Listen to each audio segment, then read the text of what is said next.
ne représente que la corruption. Vous, capitalistes, vous n'avez cessé de pousser la classe ouvrière à la misère. Et vous, communistes, vous avez cessé d'exploiter cette misère voulue par les capitalistes.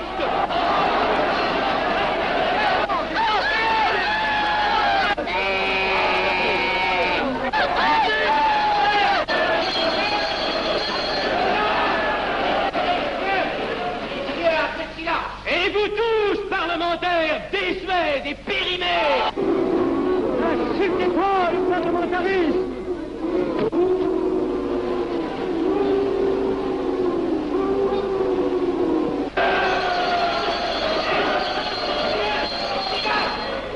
Messieurs, je vais lever la séance. Continuez, monsieur Gasset. Messieurs, je n'ai plus rien à dire. J'ai eu conscience de vous dire quelques vérités, peut-être désagréables, mais utiles. Non, ce ne sont pas quelques interruptions qui m'arrêteront. La communauté française ne se bâtira pas sur le conflit de la vieille bourgeoisie égoïste et du peuple affamé. C'est pourquoi je ne voterai pas ce projet, qui donne satisfaction au capitalisme international et serait le bon prétexte pour les communistes à accentuer nos divisions. Je ne le voterai pas.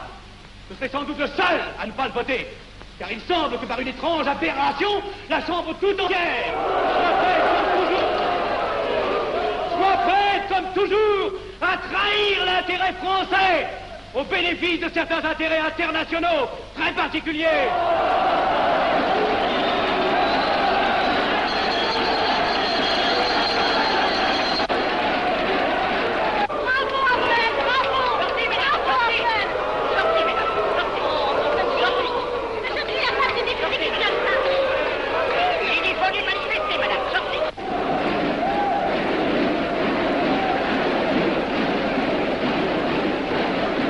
Il a du courage, ce petit Afnel.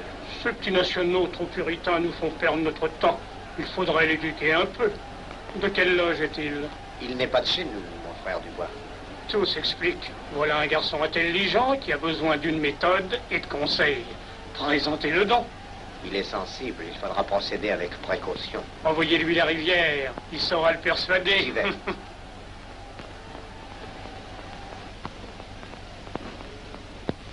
Mon cher vénérable, nous avons un service à vous demander. Enfin, dis donc, je vous suis tout dévoué. Le jeune Afnel qui vient de parler assez brillamment devrait subir les épreuves de l'initiation.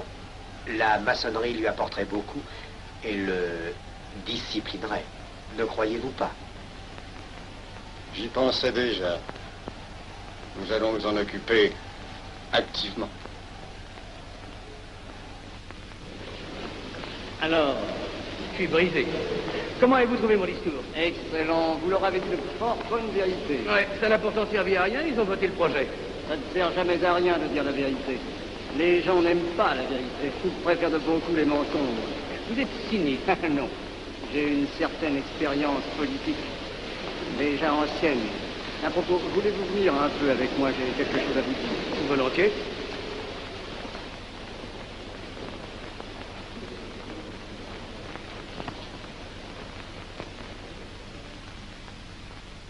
Oui, voyons, je voulais vous dire, si nous reprenions notre conversation sur la franc-maçonnerie, vous m'avez dit l'autre jour que vous étiez curieux de connaître cette association.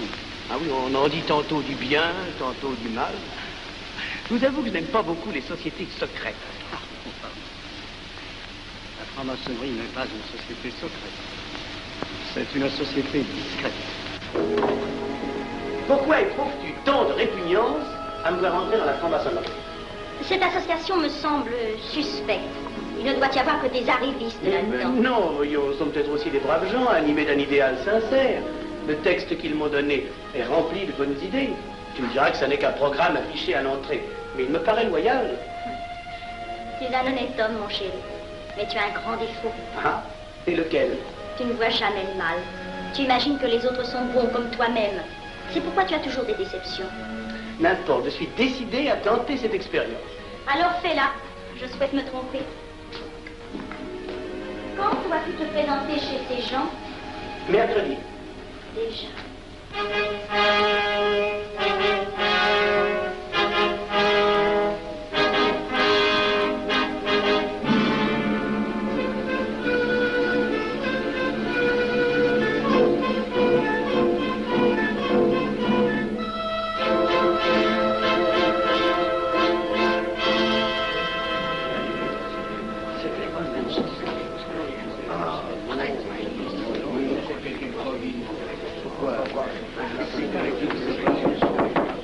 Mes frères, les travaux reprennent force et vigueur. La tenue du comité a voté l'interrogatoire du profane Abel. Nous allons lire les rapports confidentiels de nos enquêteurs. Pierre Avenel, né en 1902 à Laval, a fait sa première communion. Oh, mon frère, je vous en prie. Mais déclare ne pas pratiquer régulièrement. A même cessé de fréquenter l'église. Très bien. Mais s'avoue spiritualiste.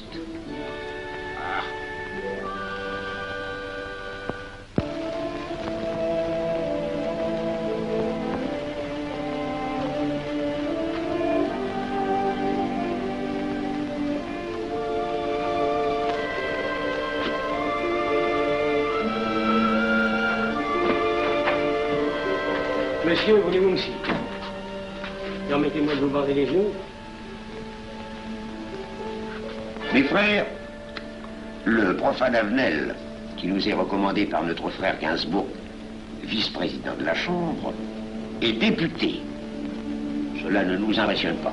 Nous devons surtout examiner ce qu'il pourra apporter à la franc-maçonnerie. Il nous faut des gens qui servent notre ordre et contribuent à sa puissance.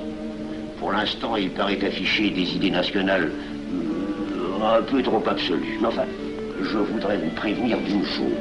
Comme il est de notre intérêt de tenir en main un grand nombre de parlementaires, il vaudrait peut-être mieux ne pas lui poser des questions qui pourraient le choquer.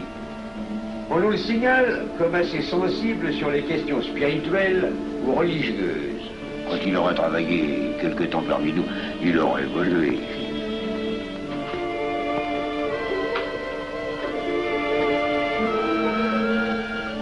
Et voilà, le silence le plus absolu, mes frères. Qui frappe ainsi régulièrement à la porte du temple? C'est un profane qui demande à être interrogé, vénérable maître. Faites entrer le profane.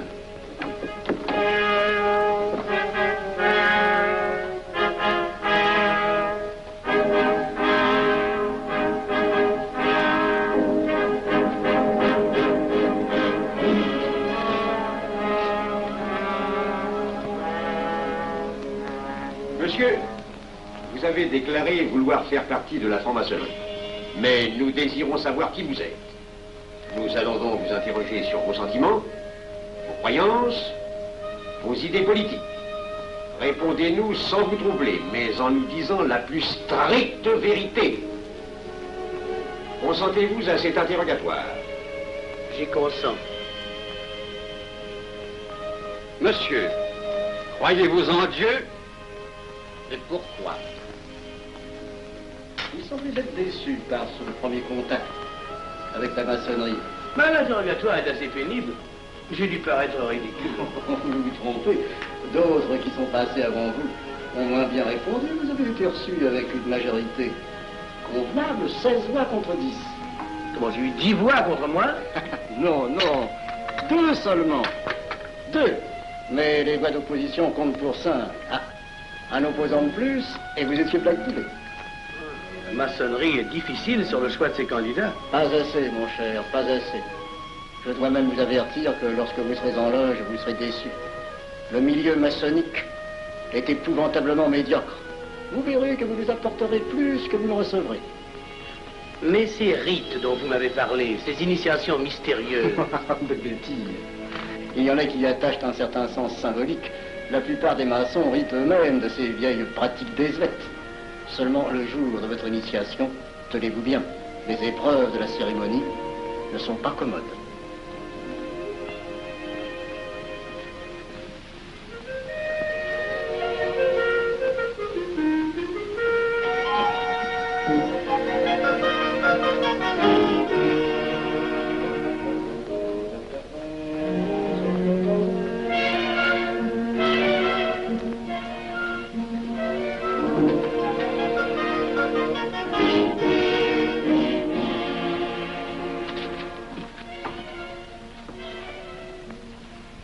Bon.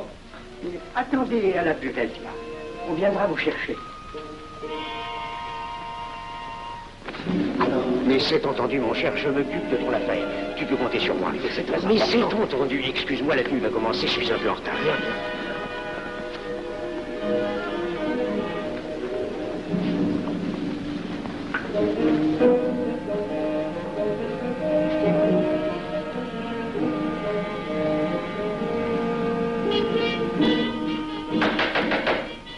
Prenez place, mes frères, nous allons ouvrir les travaux. Mon frère Durand, veuillez prendre place à l'ordre.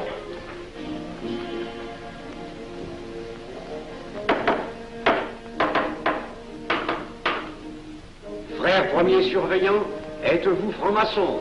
Mes frères me reconnaissent comme tel, vénérable maître. Frère second surveillant, quel âge avez-vous? 3 ans, vénérable maître. Frère premier surveillant, quel est le premier devoir d'un surveillant en loge? Vénérable maître, c'est de s'assurer que le temple est couvert. Veuillez vous en faire assurer par le frère couvreur.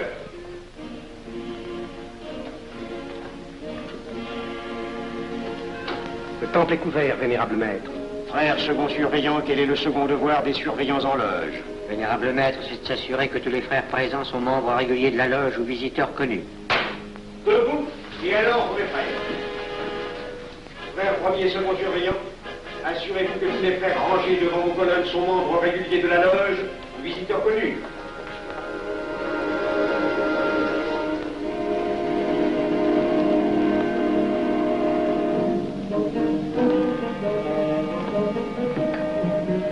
Vénérable maître, les frères qui décorent l'une et l'autre colonne sont membres réguliers de la loge ou visiteurs connus. Il en est de même à Lorient.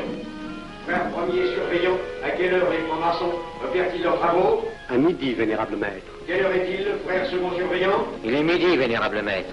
Puisqu'il est l'heure du travail, frère premier et second surveillant, invitez les frères de vos colonnes à se joindre à vous et à moi pour ouvrir les travaux de la respectable loge des enfants de l'univers Orient de Paris, au grade d'apprenti, en la forme accoutumée. À moi, mes frères, par le signe, la triple batterie et l'acclamation.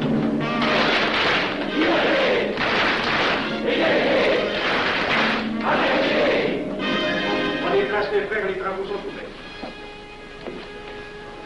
Mes frères, l'ordre du jour appelle l'initiation du profane Arnel. L'atelier a voté dans une précédente tenue la mission du dit profane. Nous allons donc ce soir le recevoir solennellement. Mon frère couvreur, veuillez aller chercher le profane Adnel qui a écrit son testament philosophique dans le cabinet de réflexion.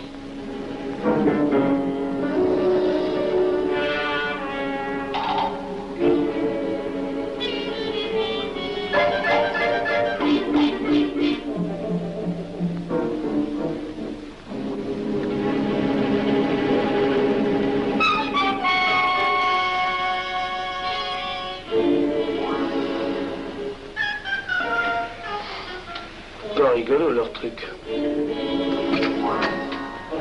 Monsieur, veuillez me suivre.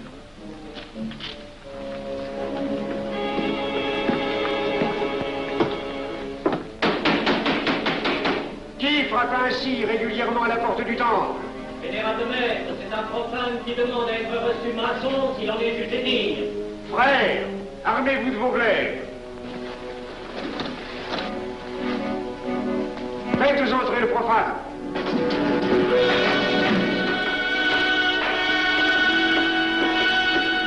Laissez-vous, monsieur.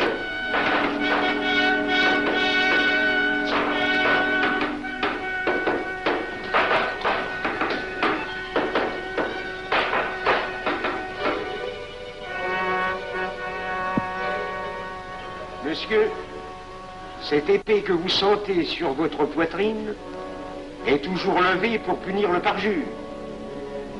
Elle est le symbole du remords qui déchirerait votre cœur si vous deveniez traître à la société dans laquelle vous voulez entrer. Est-ce de votre propre volonté, en pleine liberté, que vous vous présentez parmi nous? Oui. C'est une institution qui ne procède que d'elle-même. Elle prend sa force dans la raison. Persistez-vous toujours dans vos intentions? Êtes-vous bien déterminé à vous soumettre aux épreuves, quelles qu'elles puissent être? J'y consens. En ce cas, confiez-vous à la main qui va diriger vos pas. Mais comme il serait imprudent de s'imposer des obligations dont on ne connaîtrait pas l'étendue, il est de la sagesse de cette respectable assemblée de vous dire quels seront vos devoirs si elle vous admet dans son sein.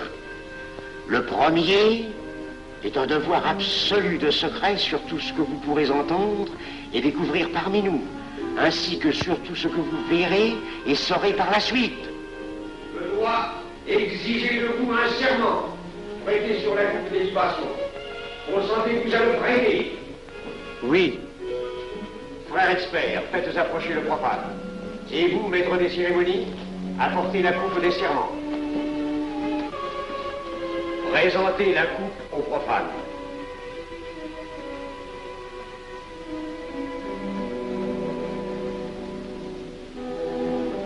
Prononcez avec moi le serment. Je m'engage sur l'honneur, au silence le plus absolu, sur tous les genres d'épreuves qu'on pourra me faire subir. Je m'y engage. Vous devez connaître toute l'importance d'un serment. Si jamais vous manquiez à une parole aussi solennellement donnée, buvez. Buvez! Buvez! Que ce breuvage amer soit pour vous le symbole de l'amertume et du remords, que laisserait dans votre cœur le parjure qui aurait souillé vos lèvres. Frère expert, emparez-vous du profane et faites-lui faire son premier voyage.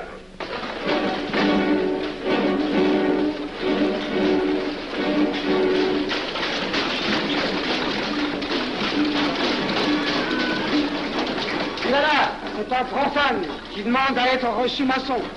Comment ose-t-il l'espérer? C'est qu'il est libre et de bonne mœurs. Puisqu'il en est ainsi, qu'il passe.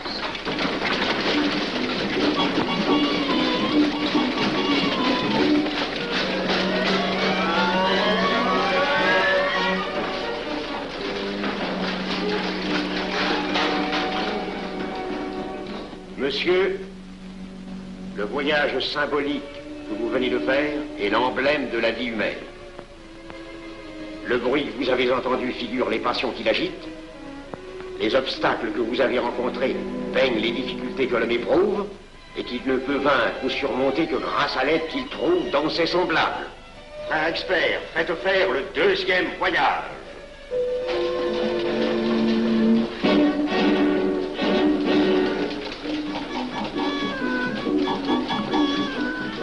Qui va là? C'est un profane qui demande à être reçu maçon. Comment ose-t-il l'espérer? C'est qu'il est libre et de bonne mœurs.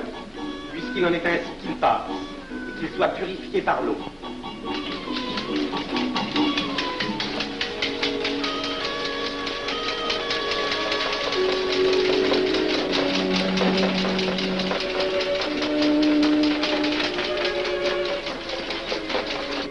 Monsieur, nous avons procédé à l'épreuve de l'eau qui représente l'épuration de votre esprit naissant à la vie maçonnique. Votre cœur doit être limpide comme l'eau pure. Frère expert, faites faire le troisième voyage.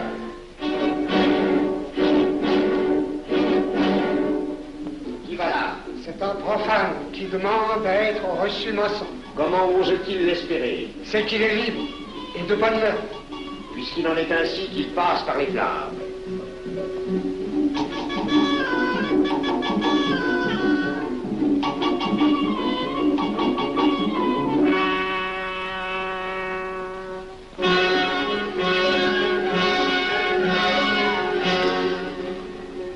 Monsieur, les flammes dont vous avez été environné ont achevé vos épreuves.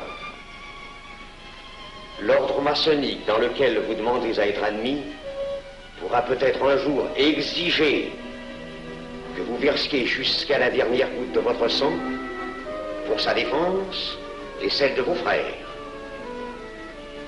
Je vais maintenant vous faire prêter serment à la franc-maçonnerie. Frère expert, amenez le profane à l'hôtel. Mes frères, debout, à l'ordre et glaive aux mains.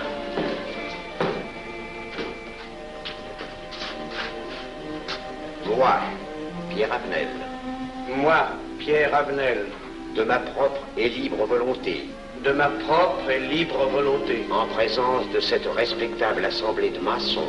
En présence de cette respectable assemblée de maçons. Je jure et promets solennellement. Je jure et promets solennellement. De ne jamais révéler aucun des mystères de la franc-maçonnerie qui vont m'être confiés. De ne jamais révéler aucun des mystères de la franc-maçonnerie qui vont m'être confiés. Quelle idée saugrenue ton mari a-t-il de se faire recevoir franc-maçon? Je lui ai déconseillé tant que j'ai pu, mais tu sais comme il est entêté. Il va se trouver dans un milieu d'arrivistes si médiocre. On l'a pourtant bien prévenu. Pourvu qu'il ne lui arrive rien. Il y a tant d'histoires qui courent sur le compte de ces sociétés secrètes. Ne t'inquiète pas, Pierre. Il saura se tirer d'un mauvais pas. Prudent. Pas assez. Monsieur, le serment que vous venez de prêter ne vous donne-t-il aucune inquiétude? Consentez-vous à le renouveler lorsque vous aurez reçu la lumière? Je le renouvellerai. Mes frères, nous allons donner la lumière aux profanes. Frère couvreur, préparez-vous à accomplir votre office. Que la lumière lui soit donnée à mon 3e coup de maillet.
Ces glaives que vous voyez tourner vers vous vous annoncent que tous les maçons voleront à votre secours si vous respectez et si vous observez nos lois. Mais ils vous annoncent aussi que si vous trahissez votre serment, vous n'échapperez pas à la vengeance de tous les frères répandus sur la surface du globe et qui ont juré de punir le parjure.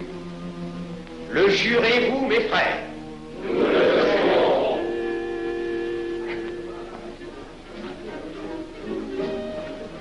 Mes frères, à la santé de notre nouveau frère. À votre santé.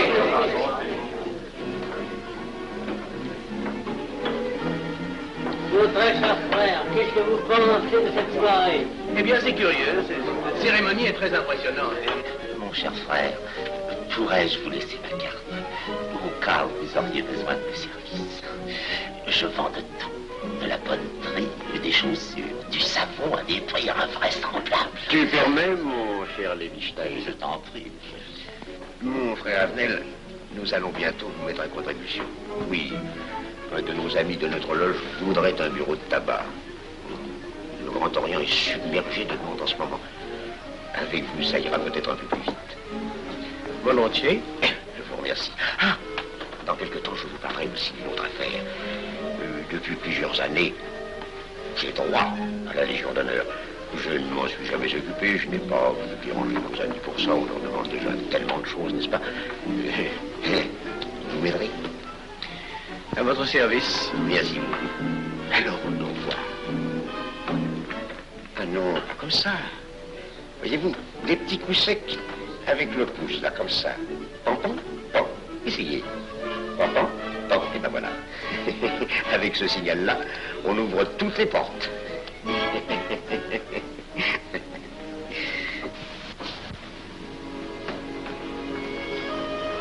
Alors, content? Bon. Tu as l'air contrarié. Oh non. Déjà déçu? Pas encore. Tu me raconteras la séance. Ah, j'ai juré de ne rien dire. Même à moi? Écoute, c'était pas ridicule. C'était étrange.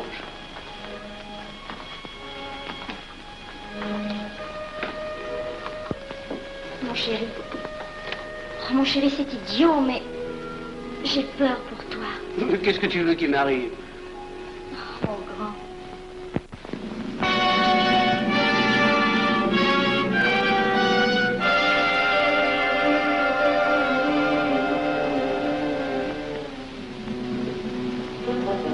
Mon très cher frère Avenel, vous êtes député. J'ai un service à vous demander. Lisez l'info, tous les détails sur la théorie. Mon très cher frère, si vous pouviez m'obtenir cette place, vous me feriez plaisir. Mon cher, donnez donc un coup de téléphone au préfet, qu'il m'ôte cette contravention. Demandez la liberté, le scandale fascinateur. Mon très cher frère Avenel, j'ai besoin d'un bon témoin de moralité dans un procès. C'est un de nos frères qui passe en correctionnel.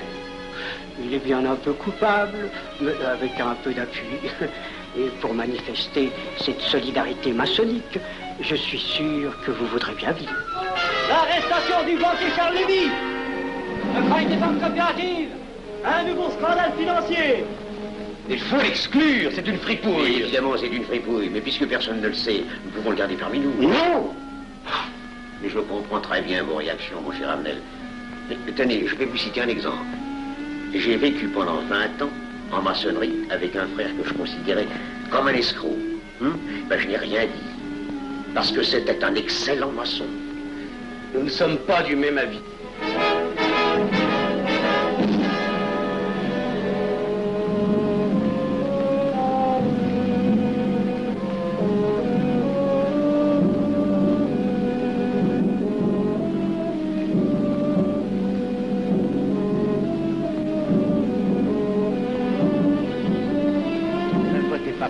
Pourquoi? C'est un adversaire de la maçonnerie. Mais son projet est excellent. Qu'importe, il nous dessert. Vous n'avez pas l'air de mon ami. Non. Non, non et non, je ne ferai pas ce que vous voulez. Un vous demande de vous conformer à la discipline républicaine. La discipline républicaine et maçonnique. Je sais ce que c'est, allez, c'est une canaillerie. Mon frère, ne laissez pas vos paroles dépasser votre pensée. Oh, ne croyez pas que je suis en colère, non, j'ai tout mon sang-froid, au contraire. Et c'est pour ça que je ne voterai pas cette loi unique. Détruisez ce pays en l'empoisonnant doucement. Avenel, vous ne parlez pas sérieusement. Mais vous ne comprenez donc rien.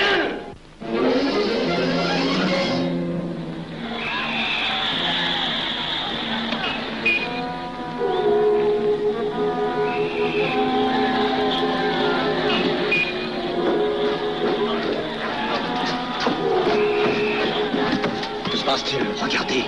Mais calmez-vous, mon vieux. Ce n'est rien. Rien.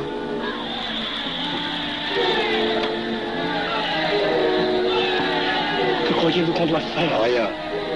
Surtout rien. Pas de pareil cas qu'il faut attendre. Et croyez-moi, il n'y aura pas d'incident. Tous ces gens vont rentrer se coucher. Ils sont fatigués de crier.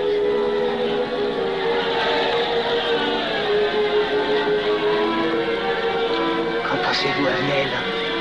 Je voudrais être avec eux, place de la Concorde. Vous ne parlez pas sérieusement? J'ai pas envie de rire.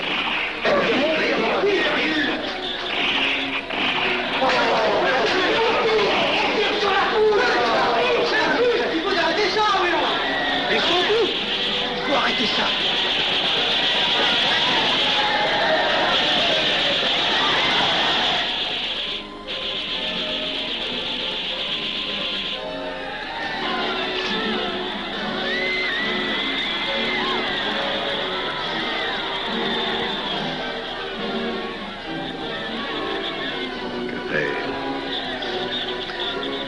Trop tard. On tire encore. Il faut feu.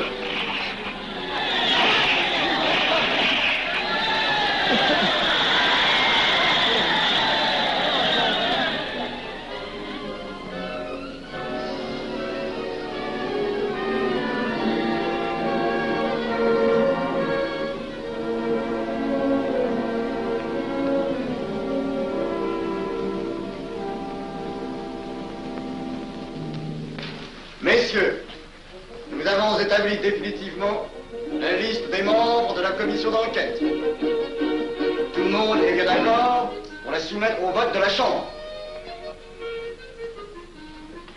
Pas d'objection? Le projet est accepté à l'unanimité. La séance est levée.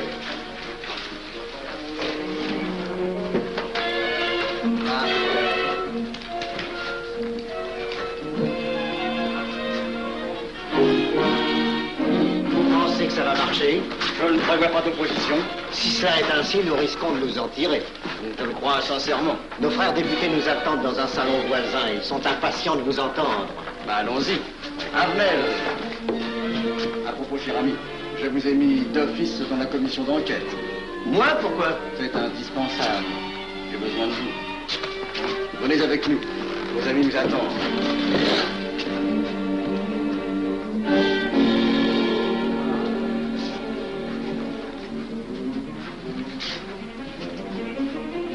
Mes frères, puisque nous sommes entre nous, je puis vous dire bien confidentiellement que nous allons traverser ces événements graves sans trop de dommages.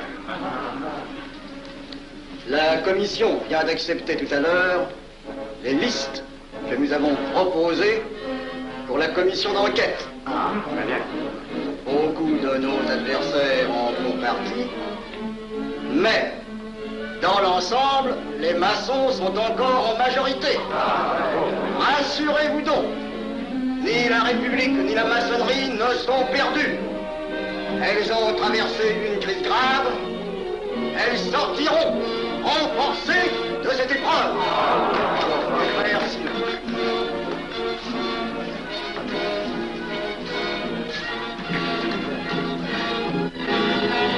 Demandez l'anti-Marcon, le scandale de la commission d'enquête. Demandez l'anti-Marcon, le scandale de la commission d'enquête. Vous me demanderez successivement le Quai d'Orsay, la Banque de France, l'état-major, le secrétaire général du Parti radical socialiste, le temps et les usines d'aviation Guerlain. Bien, monsieur.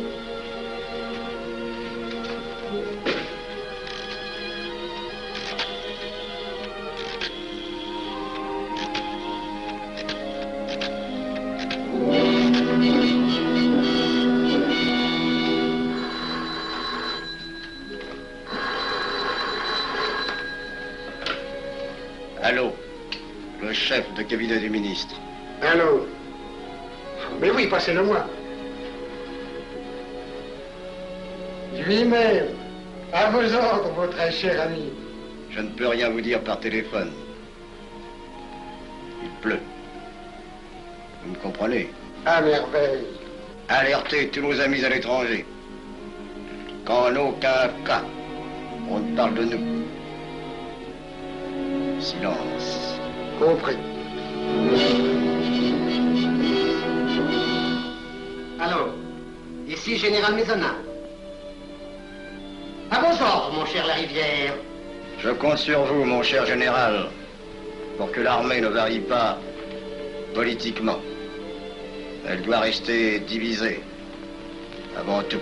Ne craignez rien, j'ai déjà procédé à des changements importants.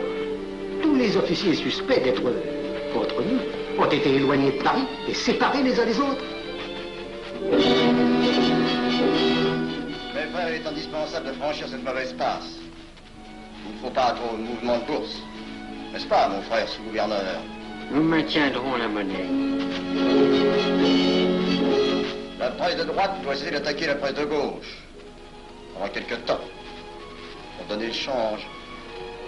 C'est entendu.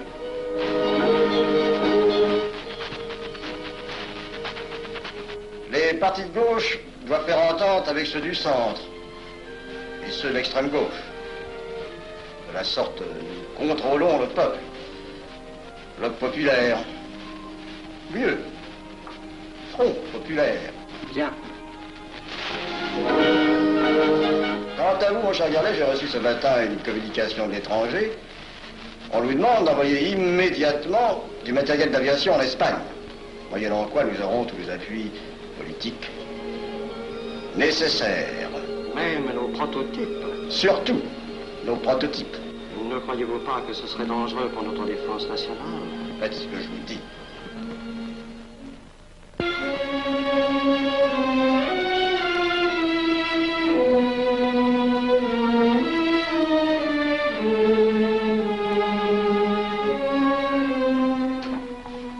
Monsieur Avenel, Faites entrer. Ah, bonjour, cher ami. Comment on va? Bien, merci. Ah, je vous ai fait appeler. Que se passe-t-il? On ne vous voit plus. Vous le boudez? Oh non. Cigarette. Non, merci. Dites-moi, pourquoi avez-vous refusé de faire partie de la commission d'enquête? Oh, j'ai beaucoup de travail en ce moment et je fais déjà partie d'autres commissions. Avenel, répondez-moi franchement. Ce n'est pas parce que nous avons eu l'autre jour une petite discussion bien fraternelle? Eh bien, justement, si. Je voudrais vous parler de la franc-maçonnerie. Ah, mais bien, voyons, mais bien entendu. Asseyez-vous. Ah. Alors? Ah, je vous écoute. Eh bien, voilà, vous avez été mon présentateur, je vous dois une explication. Je suis décidé à déposer ma démission. Vous avez l'air d'avoir été déçu par la maçonnerie. Oh, pire, choqué. Pourquoi?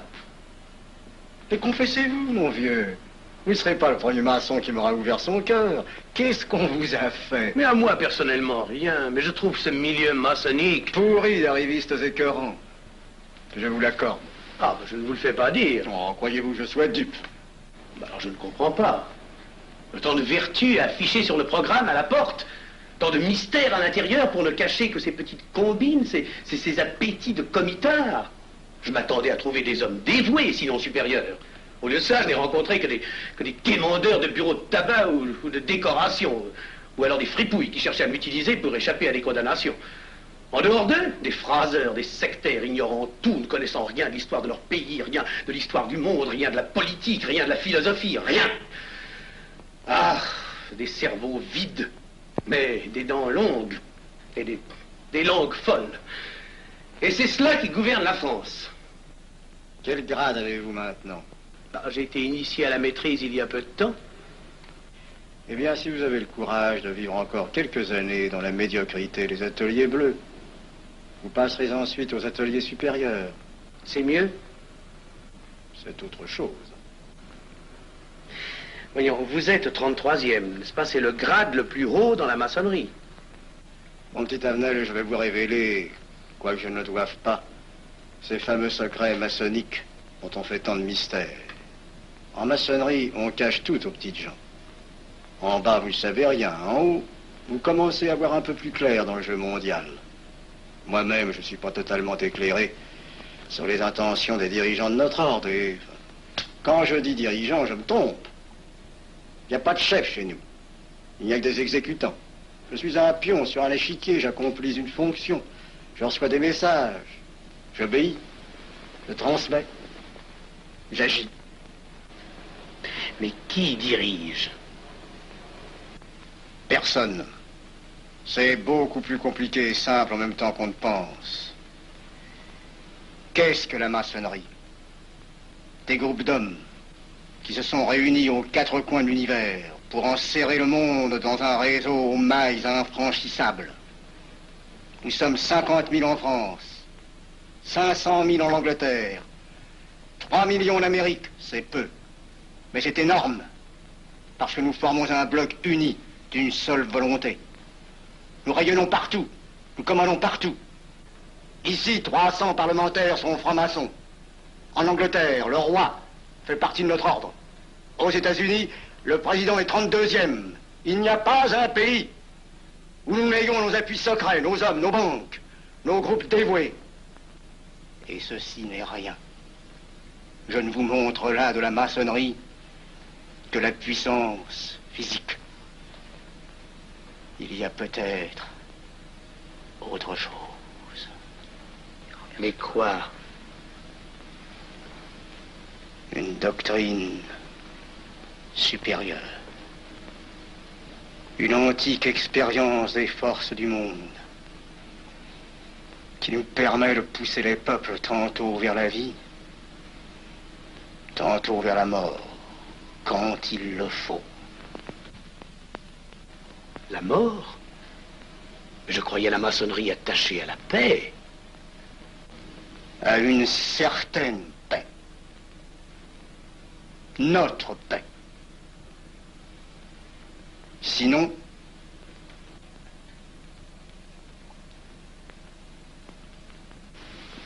alors, cette démission? Je vais réfléchir.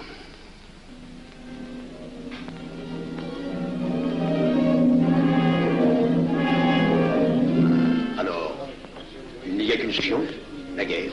Pour réussir à déclencher la guerre, la maçonnerie a besoin de tous ces hommes.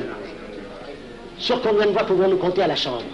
Nos frères parlementaires sont à peu près tous sûrs. Sauf un que j'oserais nommer, car il fait partie de notre loge. Qui donc? Avenel. Il tient des propos contre le Grand Orient qui l'accuse de vouloir déclarer la guerre à l'Europe. Je n'ai jamais eu confiance en ce type-là. C'est une faute de l'avoir laissé entrer ici. Nous pouvons encore leur amener de meilleurs sentiments. De que vous réussissiez. Qui sait? Nous avons peut-être les moyens pour ça.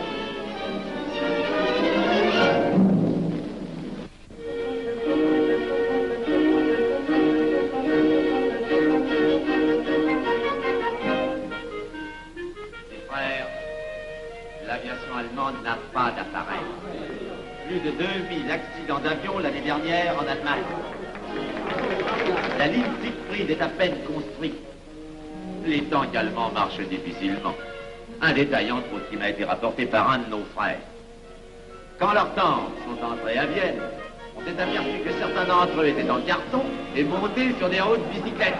Croyez-moi, mes frères, il nous serait facile d'abattre le national-socialisme dont les exigences sans cesse accrues deviennent intolérables. Et libérer ainsi nos frères réduisent à l'esclavage. Jamais nous n'avons été plus près. En 15 jours, nous réglerions le sort de l'Allemagne. Notre loi régirait l'Europe définitivement. Notre victoire est sûre.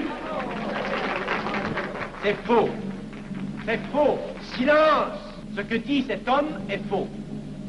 Mon frère, je vous rappelle alors, vous n'avez pas la parole. Je le sais.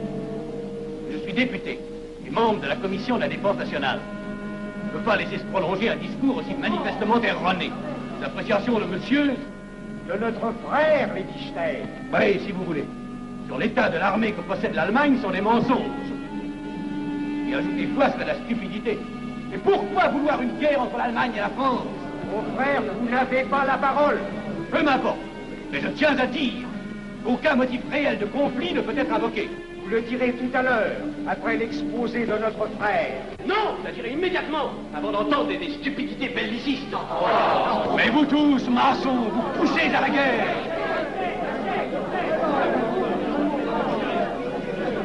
Pour que ce pays soit gouverné par vos lois, par les Juifs, et la maçonnerie surtout.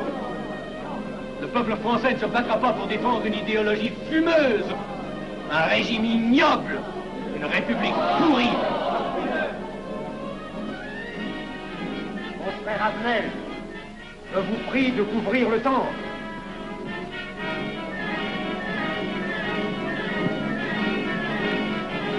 Vous êtes tous des menteurs et des faussaires. Tout chez vous n'est qu'une sinistre comédie.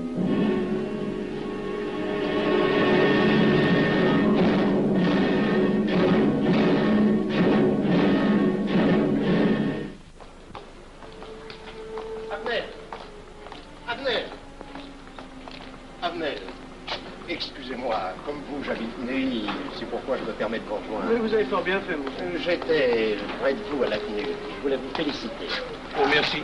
Vous avez très bien fait de leur crier des vérités. Ce sont des fous. Malheureusement, il est impossible de leur faire entendre raison. Les événements sont pourtant indiscutables. Oui, oui. Dites-moi, j'ai des documents confidentiels sur l'action actuelle de la maçonnerie qui peut-être vous intéresseraient. Des documents? Oui, oui, des documents. Vous êtes député, il serait utile et urgent que je vous les communique. Mais je crois bien, où sont-ils? Chez moi, pas très loin d'ici. Si vous avez quelques minutes. Volontiers, allons. Alors, qu'est-ce qu'on décide? Pétard ou couteau? Le couteau, ça fait moins de bruit.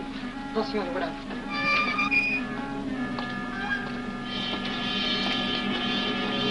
Un instant, je vais voir si...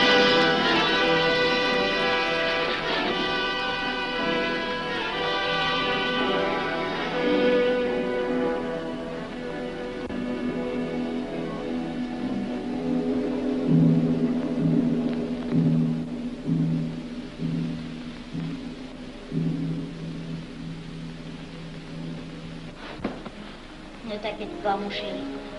Tu guériras vite. Le docteur a dit maintenant que tu étais sauvé, à condition d'être sage.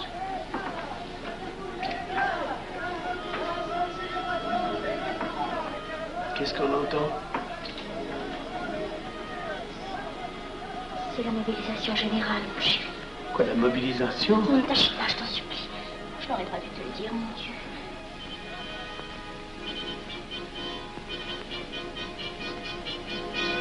T'en fais pas, mon chéri. Tu reviendras vite.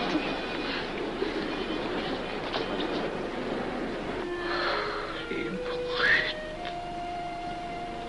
Ils sont arrivés. Ils ont réussi à déclencher leur guerre. Oh, ne bouge pas. Tes plaies sont à peine fermées. Si j'étais pas tombé sous les coups de ces criminels, j'aurais peut-être pu arrêter ça. Mais non, tu n'aurais rien pu empêcher, mon chéri. Ces hommes sont plus forts que toi. Ils ne t'auraient pas manqué.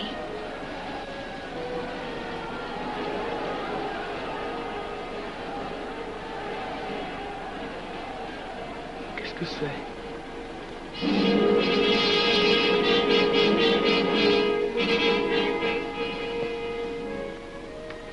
Les malheureux.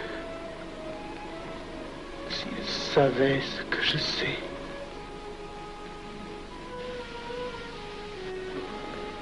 Mes frères, nous pouvons affirmer en toute sérénité que la franc-maçonnerie universelle a présentement atteint son but. Cette guerre qui est la nôtre est déclarée. Elle doit aboutir au triomphe de notre ordre. Il importe que le monde soit définitivement gouverné selon nos méthodes et par nos idées. Debout et alors. Frère premier surveillant, à quelle heure ferme-t-on les travaux? À minuit, vénérable maître. Quelle heure est-il, frère second surveillant? Minuit, vénérable maître. Puisqu'il est minuit et que nous avons accompli notre œuvre, je déclare les travaux clos à mon coup de maillet. Retirons-nous en paix, mes frères, sous la loi du silence.